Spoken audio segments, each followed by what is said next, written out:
નમસ્કાર, આપ જોઈ રહ્યા છો ગુજરાતની number 1 news channel news 18 Gujarati. આપણું ગુજરાત સાથે હું છું સિદ્ધાર્થ ધોળકિયા। મહત્વના સમાચારથી કરીએ શરૂઆત। ભૂક્કા કાઢી દેતી ગરમી માટે તૈયાર રહેજો। 2 દિવસ બાદ ફરી આખરી ગરમીનો આવી રહ્યો છે રાઉન્ડ। મોસમ બદલી રહ્યો છે મૂડ। એપ્રિલ અંત સુધીમાં આવશે મોટા પલટા। કરવટ બદલતી મોસમ। ભૂલથી પણ ન વિચારતા કે ગરમીથી છુટકારો મળ્યો છે। હજુ પણ આખરી ગરમી ગુજરાતનો પીછો નહીં છોડે। હવામાન વિભાગ અને હવામાન નિષ્ણાંતોના મતે હજુ પણ ગુજરાતમાં આખરી ગરમીનો રાઉન્ડ આવશે। 2 દિવસ બાદ રાજ્યમાં ફરી ગરમીનો રાઉન્ડ આવશે। 15 થી 17 એપ્રિલે ફરી ગુજરાતમાં હીટવેવની આગાહી કરાઈ છે। હવામાન વિભાગના મતે સૌરાષ્ટ્ર કચ્છમાં 15 થી 17મી એપ્રિલ સુધી હીટવેવની આગાહી છે। આ ઉપરાંત ઉત્તર ગુજરાતમાં પણ ભીષણ ગરમી પડશે। એપ્રિલ મહિનાની શરૂઆતથી જ રાજ્યમાં શરૂ થયેલી હીટવેવથી લોકો ત્રાહિમામ પોકારી ઉઠ્યા હતા। અનેક શહેરોમાં ગરમીનો પારો 44 ડિગ્રીને પહોંચી ગયો હતો। જોકે છેલ્લા 2 દિવસથી ગરમીમાં 2 થી 3 ડિગ્રીનો ઘટાડો થતા લોકોએ રાહત અનુભવી છે। પરંતુ હવામાન વિભાગના મતે ફરી 15 એપ્રિલથી ગરમીનો પારો ઉચકાશે તો હવામાન નિષ્ણાંત અંબાલાલના મતે 18 એપ્રિલથી ફરી ગુજરાતનું વાતાવરણ બદલાશે અને મે મહિનામાં ખતરનાક વાવાઝોડા આવશે। તારીખ 18 થી 24 એપ્રિલમાં ઉના હવામાનમાં પલટો આવશે। 10મી મે થી 15મી જૂન વચ્ચે અરબ સાગરમાં પણ ચક્રવાત બનવાની શક્યતા રહેશે। હવામાન નિષ્ણાંતનું માનીએ તો મોસમ કરવટ બદલતી રહેશે। 15મીથી ફરી ગરમીનો રાઉન્ડ શરૂ થશે, પરંતુ તે પણ ટૂંકો રહેશે અને ફરી 18મીથી આકાશમાં કાળા ઘેરા વાદળો ઘેરાયેલા જોવા મળશે। આમ ફરી એક વખત એપ્રિલ અંત સુધીમાં મોસમના મૂડના કારણે લોકોના સ્વાસ્થ્ય પર પણ અસર પડી શકે છે। હજારો મધમાખીઓ વચ્ચે ઘેરાયેલા આધેડનું કરાયું સ્પેશિયલ રેસ્ક્યુ ઓપરેશન। હજારો મધમાખીઓનું ઝુંડ અને વચ્ચે ફસાયા વૃદ્ધ। વાત વિચારીને જ રૂવાડા ઊભા કરી દે છે, પરંતુ મહેસાણાના એક ગામમાં આવા જ એક વ્યક્તિનું રેસ્ક્યુ ઓપરેશન કરાયું। વૃદ્ધ ખેતરમાં કામ કરી રહ્યા હતા અને અચાનક મધમાખીઓનું ઝુંડ વૃદ્ધને ઘેરી લે છે। ઉનાવા નજીક ખેતરમાં બનાવ બન્યો। ખેતરમાં કોઈની હાજરી નહીં તે જ સમયે વૃદ્ધ પર અનેક મધમાખીઓએ હુમલો કરી દીધો।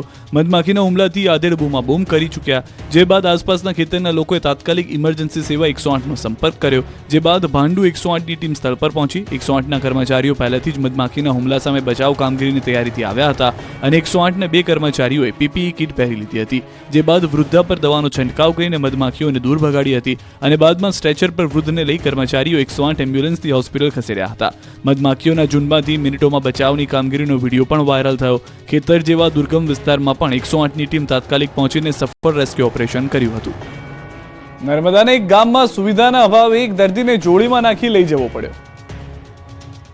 સુવિધાના અભાવે અંતરિયાળ વિસ્તારના લોકોને કેવી હાલાકીનો સામનો કરવો પડે છે તેનો એક વિડીયો વાયરલ થયો છે। વાત છે નર્મદાના ગરુડેશ્વર તાલુકાના ચાંપટા ગામની, જ્યાં એક વ્યક્તિને સાપ કરડતા તેને સારવાર આપવા લોકોને 10 કિલોમીટર ચાલવું પડ્યું। વાત આશ્ચર્ય પમાડે તેવી છે, પરંતુ ગામના પેટા ફળિયામાં રહેતા ઇદ્રીસભાઈ વસાવા સાથે આ બનાવ બન્યો છે। ઇદ્રીસભાઈને સાપ કરડ્યો અને તેમની સારવાર માટે સ્થાનિકોને તેમને જોડીમાં નાખીને 10 કિલોમીટર સુધી ચાલવું પડ્યું અને બાદમાં ખાનગી વાહનમાં સારવાર માટે લઈ જવામાં આવ્યા। ચાપટ ફળિયામાં 47 મકાનો અને 250 જેટલા લોકોની વસ્તી છે। ગ્રામજનોના મતે ઉપરવાસના ભાગમાં વસેલા આ ગામમાં સુવિધાનો અભાવ હોવાથી બીમાર અશક્તોને આજે પણ જોડીમાં નાખીને હોસ્પિટલ ખસેડવા પડે છે। અગાઉ જિલ્લાના કેટલાક વિસ્તારના વિડીયો પણ વાયરલ થયા છે, જેમાં રસ્તાના અભાવે સગર્ભાને જોડીમાં નાખીને લઈ જવી પડતી હતી। રસ્તા અને સુવિધાના અભાવે આવા બનાવ સામે અગાઉ કોર્ટે પણ આકરું વલણ દાખવી છે। અસામાજિક તત્વો સામે પોલીસનો 100 કલાકનો પ્લાન તો પૂર્ણ થયો, પણ કેટલાક તોફાનીઓ ન જ સુધર્યા।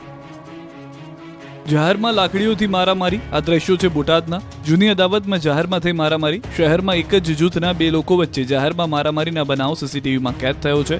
વિડીયોમાં સાફ જોઈ શકાય છે કે એક વ્યક્તિ લાકડી લઈને દોડતો આવે છે અને સાથે અન્ય કેટલીક મહિલાઓ પણ હાથમાં લાકડી સાથે ફરતી દેખાય છે।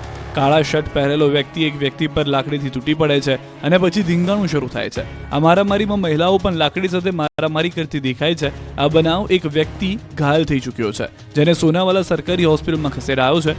જૂની અદાવતમાં થયેલી આ મારામારીમાં પોલીસ ફરિયાદ નોંધાઈ છે। આ તરફ સુરતમાં તોફાની તત્વોનો આતંક વિડીયોમાં કેદ થયો। ઉત્તરાયણ વિસ્તારમાં લારી ધારક અને કારીગરને ઢોર મારવામાં આવ્યો હતો। પોલીસ ફરિયાદ મુજબ સુખદેવ હરિકોળી નામના વ્યક્તિને મારવામાં આવ્યો હતો। લારી બંધ કરી દીધી હોવા છતાં ત્યાં બેસીને દારૂ પીવાની માંગ કરાઈ હતી। ફરિયાદીએ ના પાડતા તેને તેના કારીગરોને ઢોર મારવામાં આવ્યો। હાલમાં પોલીસે ફરિયાદ નોંધી ગુનાહિત ઇતિહાસ ધરાવતા આરોપી સુખદેવની શોધખોળ શરૂ કરી છે। રોડ પર શ્વાનને બચાવવા જતા કારમાં લાગી આગ। જો કે કારમાં સવાર દંપતીનો થયો છે આબાદ બચાવ। વાપીના છરવાડા વિસ્તારમાં ચોંકાવનારો અકસ્માત સર્જાયો, જેમાં રોડ પરથી પૂર ઝડપે પસાર થતી એક કાર ચાલકે બાઇક ચાલકને બચાવવા જતાં સ્ટીયરિંગ પરથી કાબુ ગુમાવ્યો અને બેકાબુ થયેલી કાર સીધી જ ધડાકા સાથે રોડની બાજુમાં આવેલા વીજ ટ્રાન્સફોર્મર સાથે અથડાઈ. કારની જોરદાર ટક્કરને કારણે વીજ થાંભલા સાથે ટ્રાન્સફોર્મર જમીનદોસ્ત થઈ ગયું. અકસ્માતને પગલે હાઈ વોલ્ટેજ વીજ લાઇનના વાયરો પણ આ કાર પર પડ્યા હતા. જોકે આ ઘટનામાં કાર ચાલકનો ચમત્કારિક બચાવ થયો. આ બનાવ બાદ આસપાસના વિસ્તારમાં દોડધામ મચી ગઈ. જાણ થતાં જ વીજ વિભાગની ટીમ સ્થળ પર પહોંચી હતી અને વીજ પ્રવાહ બંધ કરી અને કાર પર પડેલા વાયરોને હટાવી પુરવઠો યથાવત કરવા પ્રયાસ કર્યો. આ તરફ શ્વાનને બચાવવા જતા કાર ભડભડ સળગી ઉઠી. ડભોઈ વડોદરા રોડ પર શ્વાનને બચાવવા જતા કાર ઝાડ સાથે અથડાઈ હતી. ટક્કર બાદ કારમાં આગ લાગી હતી. જોકે કારમાં સવાર દંપતીને સામાન્ય ઈજાઓ જ થઈ હતી. અકસ્માત બાદ દંપતીને ખાનગી હોસ્પિટલ ખસેડાયા હતા. દંપતી ડભોઈથી વડોદરા તરફ જતા હતા ત્યારે આ બનાવ બન્યો હતો. ડ્રિંક એન્ડ ડ્રાઈવની મુહિમના દાવા પોકળ બની રહ્યા છે. અમદાવાદમાં નશાખોર ચાલકે અકસ્માત સર્જ્યો. અમદાવાદ દાણી લીમડામાં નશામાં ધૂત બેકાબુ કાર ચાલકે બેફામ ડ્રાઇવિંગ કરીને મંદિર સાથે કારને અથડાવી દીધી હતી. આ બનાવ બાદ લોકોના ટોળે ઉમટી પડ્યા હતા. તો સ્થાનિકોના મતે ચાલક નશામાં હતો. આ બનાવ બાદ પોલીસે ચાલક સામે ડ્રિંક એન્ડ ડ્રાઈવની કલમો હેઠળ ગુનો નોંધી તજવીજ હાથ ધરી છે. તો કચ્છના ભચાઉ નજીક ઓવરબ્રિજ નજીક ટ્રેલર પલટી મારી, જેમાં 2 લોકો ઘાયલ થયા. લોખંડના ભારે સામાન લઈ જતા વાહનના અકસ્માતથી થોડા સમય માટે વાહન વ્યવહાર અટવાયો હતો. સોસાયટીમાં સ્માર્ટ વીજ મીટર ભડકે વળ્યા અને ગ્રામજનોના શ્વાસ અદ્ધર થયા.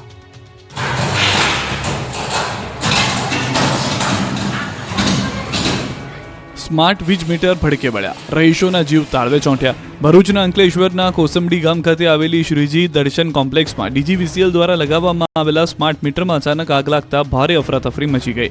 જોકે સદનસીબે કોઈ જાનહાની થવા પામી ન હતી. રહીશોનો આક્ષેપ છે કે સ્માર્ટ વીજ મીટર લગાવતા હતા ત્યારે વીજ વાયરો કાળજીપૂર્વક લગાવ્યા નહોતા અને તેને લઈને સ્થાનિકોએ જાણ પણ કરી હતી, પરંતુ ડીજીવીસીએલના કર્મચારીઓએ વાયરોને લટકાવી દીધા હતા. સ્થાનિકોએ આ અંગે કોન્ટ્રાક્ટર પરના માણસોને રાખ્યા હોવાની દાવો કર્યો છે અને દ્રશ્યોમાં પણ દેખાઈ આવે છે કે આ સ્માર્ટ મીટર આગ લાગ્યા બાદ 24 કલાક સુધી વીજ પુરવઠો ખોરવાયો, જેના કારણે આગ ઓગતી ગરમીમાં લોકોને મજબૂરીવશ બીજે રહેવા જવું પડ્યું હતું. વીજ સ્માર્ટ મીટરમાં આગના બનાવમાં જાનહાની તો થઈ નથી, પરંતુ હવે યુદ્ધના ધોરણે ફરી મીટરો લગાવી અને વીજ પુરવઠો કાર્યરત કરવાની સ્થાનિકો માંગ કરી રહ્યા છે. પીએસઆઈની લેખિત પરીક્ષા પૂર્ણ થઈ. જોકે સરળ પ્રશ્નો પૂછાતા મેરિટ ઊંચું જવાની અપેક્ષા છે. પીએસઆઈની લેખિત પરીક્ષાનું પ્રથમ પેપર લેવાયું. સરળ પ્રશ્નો પૂછાતા ઉમેદવારોએ કહ્યું મેરિટ ઊંચું જશે. ગુજરાત પોલીસ ભરતી માટે જાન્યુઆરી-ફેબ્રુઆરી 2025માં લેવામાં આવેલી શારીરિક કસોટીમાં ઉત્તીર્ણ થયેલા ઉમેદવારો પૈકી બિન હથિયારધારી પોલીસ સબ ઇન્સ્પેક્ટરની 472 જગ્યા માટેની લેખિત પરીક્ષા યોજાઈ. અમદાવાદ, વડોદરા અને સુરતની કુલ 340 સેન્ટરમાં કુલ 1,02,935 ઉમેદવારોની પરીક્ષા હતી. આમ એક જગ્યા માટે 218 ઉમેદવારો મેદાને છે. આ પરીક્ષા 2 તબક્કામાં લેવામાં આવી. પ્રથમ પરીક્ષા એમસીક્યુ આધારિત હતી, તો બીજી પરીક્ષામાં થિયરીના પ્રશ્નો હતા. પરીક્ષામાં શેર માર્કેટની અપડેટને લઈને રસપ્રદ સવાલ પૂછાયા હતા. ત્રણેય મહાનગરોના સેન્ટરોમાં સવારથી બાયોમેટ્રિકના આધારે ઉમેદવારોને પ્રવેશ અપાયો હતો. તો દૂર શહેરો અને ગામડેથી આવતા ઉમેદવારો માટે વહેલી સવારે પરીક્ષા કેન્દ્ર સ્થળે પહોંચવું શક્ય ન હોવાથી પોતાના કેન્દ્રો જે શહેરમાં આવેલા છે ત્યાં રાત્રિના જ ધામા નાખી દીધા હતા. સુરતમાં 1300થી વધુ, વડોદરામાં 300થી વધુ પરીક્ષાર્થીઓ રાત્રિના જ પહોંચી ગયા હતા. આ પરીક્ષાર્થીઓને રહેવા જમવાની કોઈ અસુવિધા ન પહોંચે તે માટે આયોજકોએ પણ પૂરતી વ્યવસ્થા કરી હતી. તો વડોદરામાં ગરમીના કારણે પરીક્ષા કેન્દ્ર બહાર છાશનું વિતરણ કરાયું હતું. ડિમોલિશન સ્થળ પરથી જાડીઓમાંથી મળ્યું જૂનું હનુમાનજીનું મંદિર. હવે આ મંદિરનો પોલીસ કરશે જીર્ણોદ્ધાર. હનુમાન જન્મોત્સવના શુભ દિવસે બેટ દ્વારકામાં મળી આવેલા હનુમાનજીના મંદિરનો જીર્ણોદ્ધાર કરાશે. ખુદ દ્વારકા પોલીસે મંદિરના જીર્ણોદ્ધાર કરવાની જવાબદારી લીધી અને હવે એક વખત હનુમાનજીનું મંદિર બનાવાશે. ગૃહ રાજ્યમંત્રી હર્ષ સંઘવીએ આ વાતની જાહેરાત કરી. આ જાહેરાત સાથે જ મોટી સંખ્યામાં ભક્તો હનુમાનજીના મંદિરે દર્શન કરવા પહોંચ્યા. બેટ દ્વારકાના બાલાપુર વિસ્તારમાં એક મેગા ડિમોલિશન ઝુંબેશ દરમિયાન આ મંદિર મળ્યું હતું. ઘાસના મેદાનોમાં છુપાયેલું એક નાનું હનુમાન મંદિર મળી આવ્યું. સ્થાનિક વરિષ્ઠ નાગરિકો સાથે પૂછપરછ કરતા બહાર આવ્યું વસ્તી વિષયક ફેરફારો અને ગેરકાયદે અતિક્રમણને કારણે મંદિરનું પતન અને ત્યજી દેવામાં આવ્યું હતું. આ મંદિર 100થી 125 વર્ષ જૂનું છે અને નેપાળી શૈલીનું છે. સ્થાનિકોના મતે 40થી 50 વર્ષ પહેલા ડેમોગ્રાફિક પરિસ્થિતિ બદલાતા મંદિરમાંથી હનુમાનજીની મૂર્તિને અન્યત્ર સ્થળાંતરિત કરાઈ હતી. જોકે હવે ફરી આ મંદિરને હનુમાન જન્મોત્સવના દિવસે મૂળ હનુમાનજીની મૂર્તિને પરંપરાગત ધાર્મિક વિધિથી પુનઃસ્થાપિત કરી બાલા હનુમાનથી નામાંકરણ કરવામાં આવ્યું છે. ચૂંટણી આવી રહી છે બિહારમાં અને માહોલ બન્યો છે ગુજરાતમાં. સુરતમાં બિહાર દિવસની ઉજવણી થઈ. ગુજરાતમાં 156 લાવ્યા, હવે બિહારમાં ડબલ સેન્ચુરી કરીશું. સુરતના સચિન વિસ્તારમાં યોજાયેલા બિહાર દિવસમાં પ્રદેશ પ્રમુખ CR પાટીલે આ વાત કરી છે.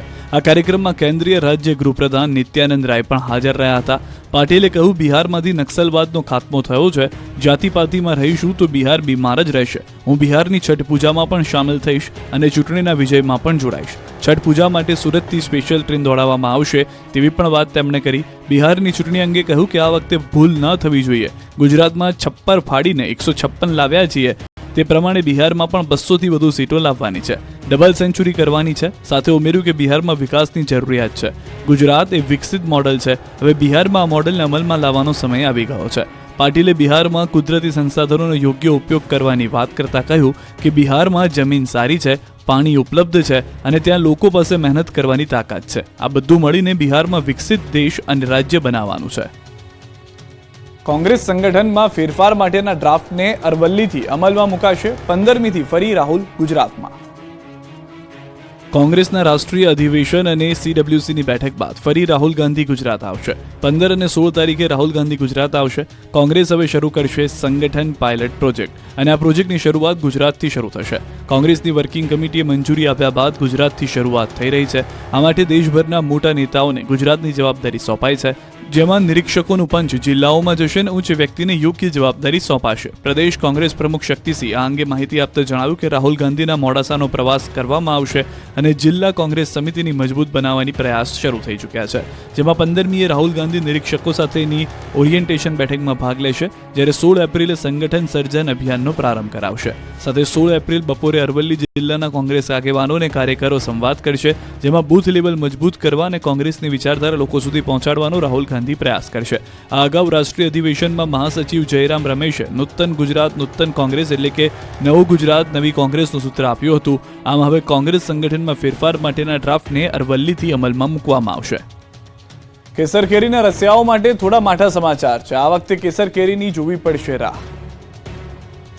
ગુજરાતીઓ માટે કેસર કેરી વગરનો ઉનાળો અધૂરો છે. કેસર કેરીનું આગમન બજારમાં ક્યારે થશે તેની કેરી રસિકો રાહ જોઈ રહ્યા છે, પરંતુ આ વખતે કેરી રસિકોને કેસર કેરી માટે વધારે રાહ જોવી પડશે. આમ તો સામાન્ય રીતે કેસર કેરી એપ્રિલ મહિનાની શરૂઆતમાં બજારમાં આવી જાય છે, પરંતુ આ વર્ષે એપ્રિલના અંતમાં કેસર કેરી બજારમાં આવી શકે છે. ગીરની પ્રખ્યાત કેસર કેરીનો સ્વાદ મધ્યમ વર્ગના લોકો માટે કડવો સાબિત થઈ શકે છે, કારણ કે ગત વર્ષની તુલનામાં આ વર્ષે કેરીનું 50% ઉત્પાદન ઓછું થવાની આશંકા છે. તેથી કેરીના ભાવ પણ ઊંચા જવાનો અંદાજ છે. ગત વર્ષે 6 લાખ કેસર કેરીના બોક્સની આવક થઈ હતી, તેની સામે આ વર્ષે માત્ર 3.5 લાખ બોક્સ કેરીની આવક થવાનો અંદાજ છે. તેથી ગત વર્ષ કરતાં કેરીની કિંમત વધુ ચૂકવવી પડશે. કેસરનું ઉત્પાદન આ વખતે ઓછું થતાં ખેડૂતો પણ નિરાશ થયા છે. ખેડૂતોના મતે આ વર્ષે પૂરતું ફ્લાવરિંગ આવ્યું હતું, પરંતુ વાતાવરણની વિષમતાને કારણે મોટા પ્રમાણમાં કેરી ખરી ગઈ હતી. ઓછું ઉત્પાદન થતાં ખેડૂતો કેસરના ભાવ એકંદરે સારા રહેવાની આશા રાખી રહ્યા છે. તેમ છતાં ખેડૂતોને 10 કિલો કેરીના ભાવ 800થી 1000 મળવાની આશા છે, કારણ કે આ વખતે 50% ઉત્પાદન બચાવવા માટે ખેડૂતોને ભારે જહેમત ઉઠાવવી પડી છે. રાજકોટના વિપુલભાઈને આવ્યો છે પ્રધાનમંત્રી નરેન્દ્ર મોદીનો પત્ર. પીએમ મોદીનું વિશાળ વ્યક્તિત્વ ફરી એક વખત જોવા મળ્યું. એક સામાન્ય નાગરિકના આભાર પત્ર સામે ખુદ પીએમ મોદીએ વળતો પત્ર લખ્યો. મૂળ રાજકોટના દિવ્યાંગ દંપતીને પીએમ મોદીએ પત્ર લખ્યો છે. પરિવારની દીકરીનું લાખો રૂપિયાના ખર્ચે થતું ઓપરેશન નિઃશુલ્ક થતા પરિવારે પ્રધાનમંત્રી નરેન્દ્ર મોદીનો આભાર માન્યો. પરિવારના મોભી વિપુલભાઈ પિત્રોડાની પુત્રી દર્શિની કિડનીની બીમારીથી પીડિત હતા અને તેમને સારવાર માટે અમદાવાદની સિવિલ હોસ્પિટલ ખસેડાયા, જ્યાં દર્શની પ્રધાનમંત્રી આયુષ્માન પ્રધાનમંત્રી યોજના અંતર્ગત ફ્રીમાં સારવાર મળી હતી. દીકરીને નિઃશુલ્ક સારવાર મળતા વિપુલભાઈએ પ્રધાનમંત્રીનો આભાર માનવા પત્ર લખ્યો, જે બાદ પ્રધાનમંત્રી તરફથી પણ વિપુલભાઈને વળતો પત્ર મળ્યો. પત્રમાં પીએમએ ટાંક્યું કે આપનો પત્ર મળ્યો અને જાણવા મળ્યું કે માં અમૃતમ કાર્ડની મદદથી દીકરીનું ઓપરેશન સફળતાપૂર્વક થઈ ગયું છે. માતા પિતા માટે બાળકના આરોગ્યની ચિંતા કેટલી હોય છે એ સમજી શકાય છે. આપની જેમ કરોડો લાભાર્થીઓને માં અમૃતમ કાર્ડના ફાયદા મળ્યા છે. અમે દરેક જરૂરિયાતવાળા પરિવારને આરોગ્ય, આવાસ અને શિક્ષણ જેવી મૂળભૂત સુવિધા આપવાના લક્ષ્ય માટે પ્રતિબદ્ધ છીએ. આપ જેવા લાભાર્થીઓના જીવનમાં આવેલા યાદગાર પ્રસંગો મને રાષ્ટ્રીય સેવામાં થાક્યા વગર, અટક્યા વગર નિરંતર કાર્ય કરવાની ઉર્જા આપે છે. ફરી આપને અને આપના પરિવારને શુભકામના. આપ સૌના નિરામય અને ઉજ્જવળ ભવિષ્ય માટે શુભકામના. સાબરકાંઠામાં એક જ પરિવારના 5 સભ્યોએ સામૂહિક આપઘાતનો પ્રયાસ કર્યો. છૂટક મજૂરી કરી ગુજરાન ચલાવતા સાગર પરિવારના 5 સભ્યોની સામૂહિક આપઘાતનો પ્રયાસ. સાબરકાંઠા જિલ્લાના વડાલી શહેરમાં બનાવ બન્યો. ઝેરી દવા ગટગટાવી સામૂહિક આપઘાતનો પ્રયાસ કરતા તાત્કાલિક સારવાર અર્થે ખસેડાયા હતા, જેમાં વધુ સારવાર અર્થે ઈડરની ખાનગી હોસ્પિટલમાં પણ પરિવારના સભ્યોને રિફર કરવામાં આવ્યા, જે બાદ હિંમતનગર સિવિલ હોસ્પિટલ ખાતે પરિવારના દંપતીનું સારવાર દરમિયાન મોત થયું અને 3 બાળકોની સ્થિતિ અતિ ગંભીર હોવાને કારણે અમદાવાદ ખાતે વધુ સારવાર અર્થે રિફર કરવામાં આવ્યા. હાલમાં પોલીસે આ બનાવનું કારણ શોધવા તપાસ શરૂ કરી છે, જેમાં પરિવારના સભ્યોની પૂછપરછ, દંપતીના મોબાઈલ એફએસએલમાં મોકલાયા છે, તો કોઈ લખાણ કે ચિઠ્ઠીની પણ શોધ કરી છે. સગર પરિવારના સામૂહિક આપઘાતના પ્રયાસને પગલે સગર સમાજ તેમજ સમગ્ર વડાલી શહેરમાં શોકનો માહોલ જોવા મળી રહ્યો છે. અમદાવાદમાં પોલીસના હાથે પકડાયેલા એક ચોરની ડિગ્રી જોઈ પોલીસ પણ ચોંકી ઉઠી. ધંધામાં કરોડો રૂપિયાનું નુકસાન જતા આઈટી એન્જિનિયર યુવક બન્યો ચોર. બીજાનો ઉપયોગ કરીને આરોપીએ એટીએમ કાર્ડની ચોરી કરવાનું શરૂ કર્યું અને તેમાંથી રૂપિયા ઉપાડવા લાગ્યો. જો કે સીસીટીવી ફૂટેજ અને બાતમીના આધારે પોલીસે તેને ઝડપી પાડ્યો. અમદાવાદની કાગડાપીઠ પોલીસે આવા જ એક ઉચ્ચ અભ્યાસ કરેલા ચોરને ગિરફ્તમાં લીધો. પોલીસે તેની પાસેથી ચોરીના 176 જેટલા ડેબિટ કાર્ડ પણ કબજે કર્યા. પોલીસે મૂળ બેંગ્લોરના અને સુરતમાં સ્થાયી થયેલ અમિત જૈન નામના આરોપીની ધરપકડ કરી. અમિત જૈન જ્યાં એટીએમ સેન્ટર પર વધારે લોકોની અવરજવર હોય ત્યાં વોચ રાખતો અને કોઈ પણ વ્યક્તિ એટીએમ કાર્ડ ભૂલી જાય અથવા તો કોઈને મદદ કરવાના બહાને કાર્ડ મેળવી લેતો હતો અને બાદમાં તેનો ઉપયોગ કરીને અંદાજ મુજબ પિન નંબર નાખતો હતો અને જો સફળ થાય તો તેમાંથી રૂપિયાની ઉઠાંતરી કરી લેતો. આરોપી કેટલાક વર્ષ અગાઉ બુલિયનમાં સોનાની લે વેચનું કામ કરતો હતો, પરંતુ તેમાં તેને કરોડો રૂપિયાનું નુકસાન જતા શોર્ટ સર્કિટથી રૂપિયા કમાવા માટે આ કિમિયો શોધી કાઢ્યો હતો. અમદાવાદમાં તે હોટલમાં રહેતો હતો અને ચોરીના બનાવને અંજામ આપતો હતો.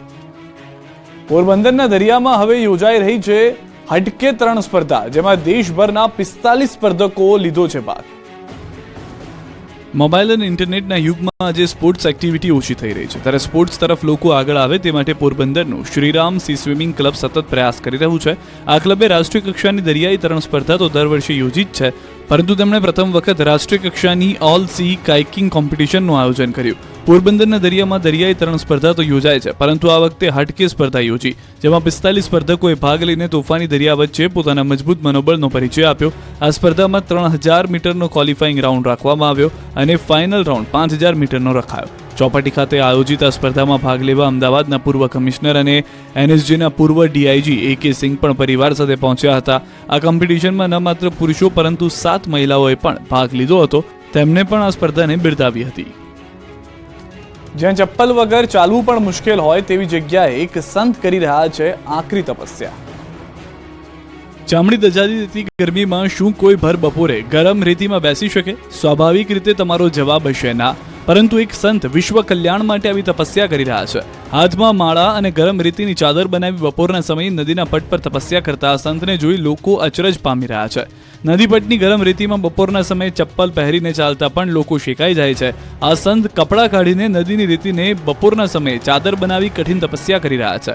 રાજ્ય ગરમીથી લોકો ત્રાહિમામ પોકારી ઉઠ્યા છે. બનાસકાંઠામાં હાલ ગરમીનો પારો 40 ડિગ્રીને પાર ગયો છે. તેવામાં રાજસ્થાનના સંત કેવદરામ રૂણી ગામે રેલ નદીના પટમાં ગરમ રેતીમાં તપસ્યા કરી રહ્યા છે. વિશ્વ કલ્યાણની નેમ સાથે આ સંત કપડાં કાઢી શરીર પર ગરમ રેતી નાખી બપોરના સમયે તપસ્યામાં લીન થઈ ગયા. આ તપસ્યામાં સંતનું ફક્ત મોઢું જ બહાર છે. આ સંત છેલ્લા 15 દિવસ જેટલાથી આ પદ્ધતિથી તપસ્યા કરે છે, જેમાં 12 વાગ્યાથી લઈને બપોરના 1 વાગ્યા સુધી આગ દજાડતી રેતી તપસ્યા કરે છે. કેવદરામ નામના આ સંત અલગ અલગ ગામમાં જઈને પોતાની કઠોર તપસ્યા કરે છે. આ કઠોર તપસ્યાને જોવા આજુબાજુના લોકો પણ ઉમટી પડે છે. મહાકુંભ જેવો માહોલ જોવા મળ્યો નર્મદામાં. પંચકોશી પરિક્રમામાં એક દિવસે 1 લાખ ભક્તો ઉમટ્યા. નર્મદા મૈયાની પંચકોશી પરિક્રમામાં ભક્તો ઉમટ્યા છે. શનિ રવિની રજા હોવાથી પરિક્રમાવાસીઓની ભારે ભીડ જોવા મળી. 2 દિવસમાં 1.5 લાખ ભક્તોએ પરિક્રમા કરી હતી. ભક્તોની ભારે ભીડને પગલે થોડા સમય માટે અફરાતફરીનો માહોલ સર્જાયો. સહેરાવ ગામ પાસે બનાવવામાં આવેલ કામચલાઉ પુલ થોડા સમય માટે બંધ કરવાની ફરજ પડી હતી. જોકે બાદમાં કલાકમાં કામચલાઉ પુલ ફરી ચાલુ કરવામાં આવતા ભક્તોએ રાહતનો શ્વાસ લીધો. તો રવિવારે એક જ દિવસમાં 1 લાખ કરતાં વધુ ભક્તો આવતા નાવડીઓ પણ ઓછી પડી હતી. એટલું જ નહીં, જિલ્લા પોલીસ વડા પ્રશાંત સુંબેને 2 કિલોમીટર સુધી ચાલીને આવવાની ફરજ પડી હતી. આ વ્યવસ્થા ન સર્જાય તે માટે પોલીસ અને સ્થાનિકોએ પોતાની બાઇક પર બેસાડી ભક્તોને વાવડી બસ સ્ટેન્ડ સુધી લાવવામાં મદદ કરી હતી. તો પોલીસે પણ PCR વાનમાં લોકોને બેસાડી સ્થળ સુધી પહોંચાડ્યા હતા. આ મહાકુંભમાં જેવી સગવડ સ્થાનિકોએ આપી તેવી સગવડ નર્મદા પરિક્રમામાં પણ જોવા મળી હતી. ભક્તોના જયઘોષ વચ્ચે જવાનોએ આપી માતાજીને સલામી.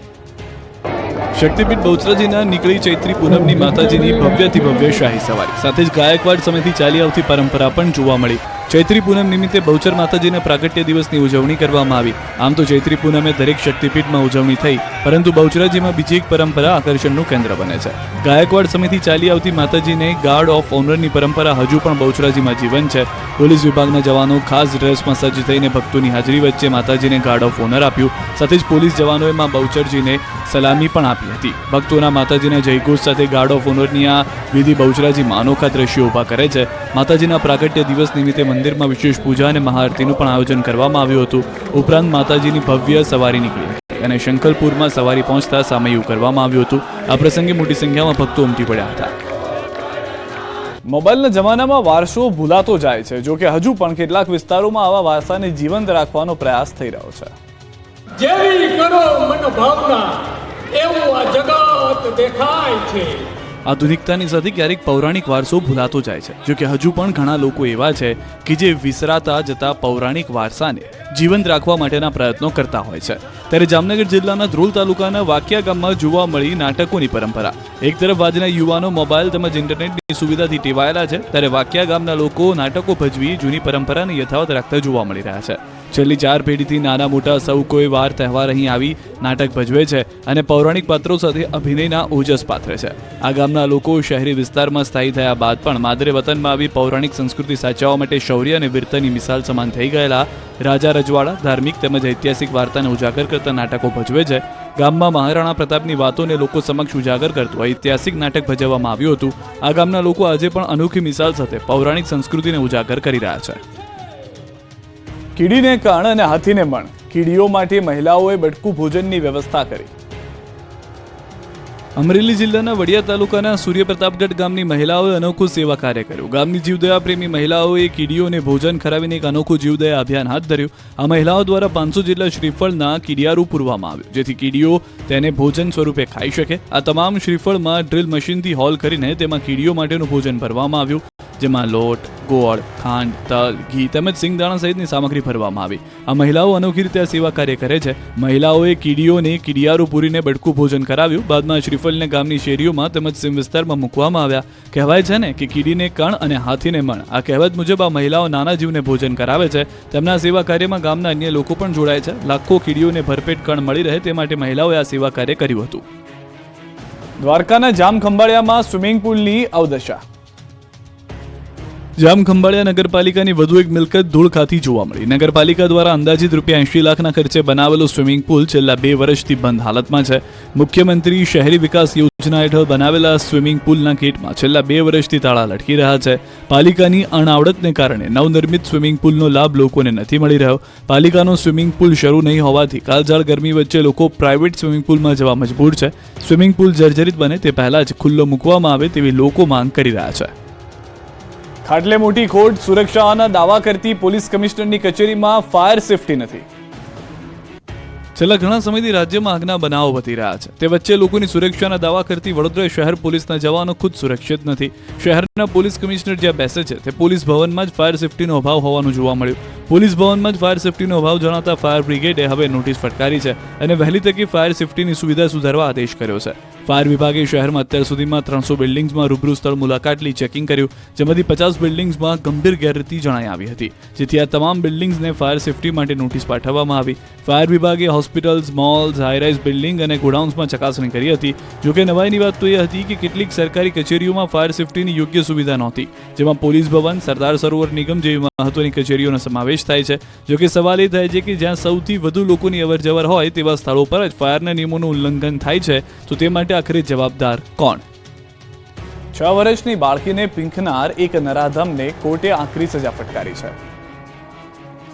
6 વર્ષની માસૂમ બાળકી પર દુષ્કર્મ કેસમાં કોર્ટે આપ્યો ઐતિહાસિક ચુકાદો. વલસાડના ઉમરગામના છેવાડા વિસ્તારમાં નાનીના ઘરે રમવા ગયેલી બાળકી પર પાડોશીએ દુષ્કર્મ આચર્યું હતું. આ કેસમાં વલસાડ જિલ્લા પોલીસે સરાહનીય કામગીરી કરી હતી. પોલીસે તૈયાર કરેલી ચાર્જશીટના આધારે કોર્ટે ચુકાદો આપ્યો, જેમાં વાપી પોક્સો કોર્ટે દુષ્કર્મીને અંતિમ શ્વાસ સુધી આજીવન કેદની સજા ફટકારી.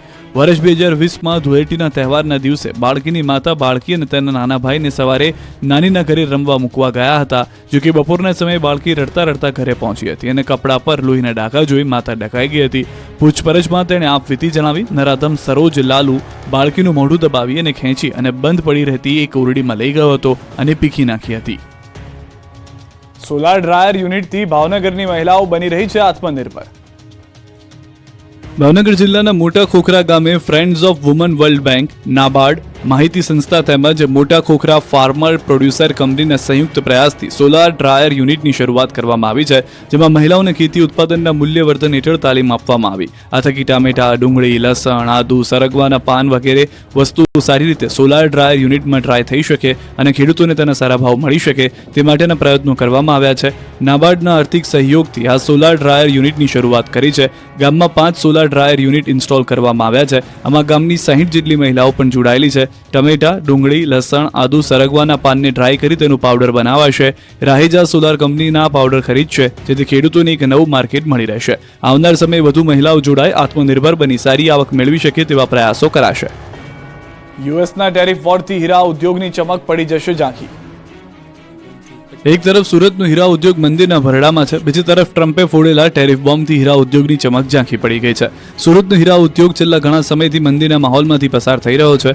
તેવામાં અમેરિકાના રાષ્ટ્રપતિ ડોનાલ્ડ ટ્રમ્પ દ્વારા ટેરિફને લઈને જે પ્રકારે આકરું વલણ અપનાવવામાં આવી રહ્યું છે તેને લઈ આ ડાયમંડ ઇન્ડસ્ટ્રી વધુ મુશ્કેલીમાંથી પસાર થાય તો નવાય નહીં. કારણ કે અમેરિકાના રાષ્ટ્રપતિએ ટેરિફ બાબતે જે રીતે આકરું વલણ અપનાવ્યું છે તેને લઈને ડાયમંડ ઉદ્યોગ તેમજ જ્વેલરી ઉદ્યોગ ઉપરાંત ટેક્સટાઇલ ઉદ્યોગ સાથે જોડાયેલા ઉદ્યોગકારો ભવિષ્યની ચિંતા વ્યક્ત કરી રહ્યા છે.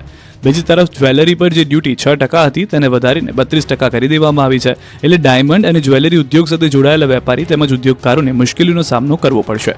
મોટાભાગના હીરા સુરતમાં તૈયાર થઈ રહ્યા છે અને સુરત તેમજ મુંબઈથી આ હીરાનું એક્સપોર્ટ થાય છે. ત્યારે ટેરિફના કારણે હીરા ઉદ્યોગ આગામી દિવસોમાં મુશ્કેલીમાં મુકાય તેવી શંકા સુરતના હીરા ઉદ્યોગકારો વ્યક્ત કરી રહ્યા છે. ડાયરેક્ટ ભારતથી જો ડાયમંડ અમેરિકા મોકલવામાં આવે તો તેના પર ડ્યુટી 26% લાગે છે, પરંતુ ભારતમાં વેપારી પહેલા દુબઈ અને ત્યારબાદ અમેરિકામાં પોતાનો માલ મોકલે તો દુબઈથી મોકલેલ માલમાં ડ્યુટી 10% ના લાગે. એટલે ડાયમંડ ઉદ્યોગકારો દુબઈના એક્સપોર્ટનું સેન્ટર બનાવી શકે છે. પરંતુ આ તમામ વચ્ચે ભારત પહેલા ઝીરો ડ્યુટીમાં અમેરિકા સાથે ડાયમંડનો વેપાર કરતો હતો, પરંતુ હવે તેમાં વેપાર થશે નહીં અને ડ્યુટી સીધી 26% કરતા હીરા ઉદ્યોગમાં વધુ મંદીના ચક્રવ્યૂહમાં ફસાઈ જશે તેવું લાગી રહ્યું છે. યુએસના ટેરિફ વોરથી ગુજરાતના ધંધાની પણ ભાંગશે કમર. અમેરિકાના પ્રમુખ ડોનાલ્ડ ટ્રમ્પે લાદેલા ટેરિફને કારણે ગુજરાતમાંથી અમેરિકામાં થતા વેપાર પર માઠી અસર પહોંચવાની છે. ગુજરાતમાંથી થતા ટેક્સટાઇલના 3500 કરોડની નિકાસ પર અમેરિકા દ્વારા 27% ટેરિફ લગાડવામાં આવ્યો છે, જેના પગલે કાપડ ઉદ્યોગના વેપારીઓમાં ચિંતા ફેલાઈ છે. વેપારીઓનું કહેવું છે કે 5 થી 9 તારીખ સુધી જે કન્ટેનર ડિલિવર થશે તેના પર 10% ડ્યુટી લાગશે. ત્યારબાદ કન્ટેનરો હોલ્ડ પર આવશે અને જ્યાં સુધી આગળ નિર્ણય ન આવે ત્યાં સુધી ડિલિવરી હોલ્ડ પર રહેશે. ચાઇના, પાકિસ્તાન સહિત અન્ય દેશો કરતા ભારતના ટેરિફના ટકા ઓછા છે, એટલે કે 2 મહિના સુધી મંદીનો માહોલ રહેશે. પણ ભવિષ્યમાં આપણા ટેક્સટાઇલ ઉદ્યોગને ફાયદો થશે. કોટન યાર્ન, રૂ, કોટન ટ્રાઉઝર, શર્ટિંગ, ડેનિમ, સુરતના સિન્થેટિક કાપડ, જારા જેવી બ્રાન્ડનો માલ પણ અમેરિકા જઈ રહ્યો છે. તેવામાં ગુજરાતના કાપડના વેપારીઓમાં પણ અમેરિકા સાથેના વેપારને લઈને ચિંતાના વાદળો ઘેરાયેલા છે. સાથે સાથે ભવિષ્યમાં પણ આ વેપારને વેગ મળવાની આશા પણ છે. કચ્છનું માધાપર ગામ બન્યું એશિયાનું સૌથી ધનિક ગામ. 15 બેંકમાં જમા છે ₹8,000 કરોડ. આ છે ગુજરાતનું જ નહીં, એશિયાનું સૌથી ધનિક ગામ. વાત છે કચ્છના માધાપર ગામની. અહીં શહેરોમાં પણ ન હોય તેટલી બેંકની શાખા છે. ભુજથી લગભગ 3 કિલોમીટર દૂર આવેલા માધાપર ગામની વસ્તી મુખ્યત્વે પટેલોની છે. માધાપર ગામની વસ્તી વર્ષ 2011માં યોજાયેલ વસ્તી ગણતરી મુજબ 17,000 જેટલી હતી અને હવે અંદાજે 65,000 થી 70,000 જેટલી થઈ ચૂકી છે. ઉપરાંત ગામમાં 30,000 જેટલા ઘર છે. માધાપર ગામના લગભગ 1,200 જેટલા પરિવારો વિદેશમાં વસવાટ કરે છે. માધાપર ગામની બેંકોમાં અને પોસ્ટ ઓફિસમાં 7 થી 8,000 કરોડની ડિપોઝિટ છે.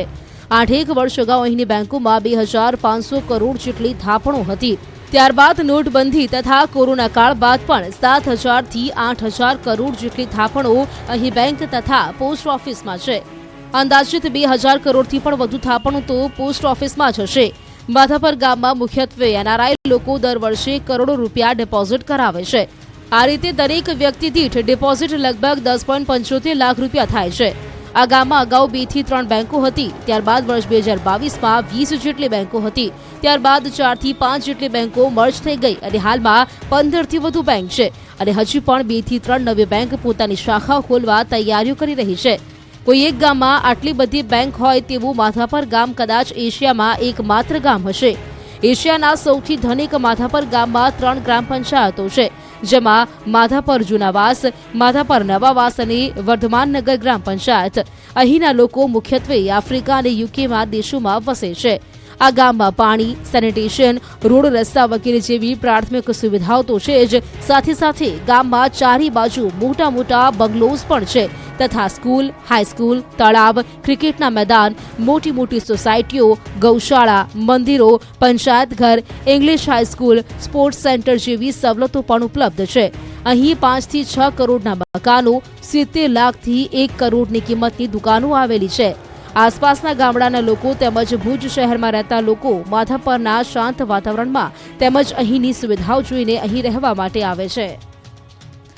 અમદાવાદની 4000માંથી 22 જ પ્રી પ્રાઇમરી સ્કૂલે કરાવી નોંધણી. પ્રી પ્રાઇમરી સ્કૂલોએ ફરજિયાત નોંધણી કરાવવાનો નિયમને લઈને વિવાદ હજુ શાંત થયો નથી. 15 વર્ષના ભાડા કરાર સહિતના નિયમોને લઈને સંચાલકોને મુશ્કેલી વધી છે. સરકારે 5 વર્ષના ભાડા કરાર માટે મંજૂરી આપી હતી, પરંતુ હજુ સુધી કોઈ લેખિતમાં ન આપતા પ્રી પ્રાઇમરી સ્કૂલના નિયમોને લઈને સંચાલકોમાં નિરાશા જોવા મળી રહી છે. તેથી શાળા સંચાલકોએ હજુ પણ રજીસ્ટ્રેશન નથી કરાવ્યું. અમદાવાદમાં 4000 પ્રી પ્રાઇમરી શાળાઓ આવેલી છે, જે પૈકી ફક્ત 22 જેવી શાળાઓ છે જેમને રજીસ્ટ્રેશન કરાવ્યું છે. અમદાવાદ શહેરમાં ફક્ત 2% શાળાઓની નોંધણી થઈ છે. 15 વર્ષના ભાડા કરાર સહિતના નિયમોના કારણે સંચાલકોને મુશ્કેલી પડી રહી છે અને તેથી જ સંચાલકો નિયમોમાં ફેરફાર થાય તેની રાહ જોઈને બેઠા છે.